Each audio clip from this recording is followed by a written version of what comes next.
Grüß euch miteinander, ich werde euch da gerne vorlesen, Psalmen auf Berndeutsch vom Berchtold Haller Verlag, der Psalm 43.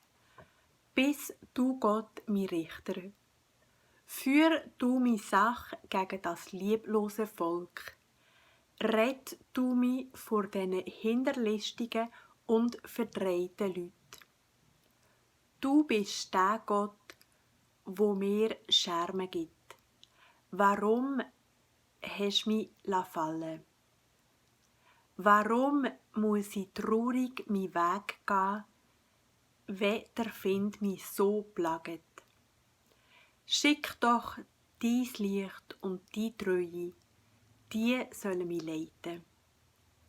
Soll mich zu deinem heiligen Berg und deinen Wohnungen bringen. So komme ich zum Altar von Gott, zu dem Gott, wo meine Freude ist.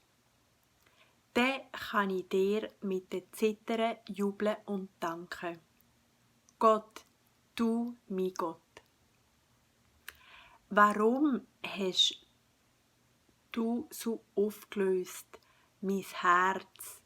Warum stöhnst in mir inne? Wart nur auf Gott. Einisch danken ihm noch. Für die Hilfe von seiner Nähe, meinem Gott.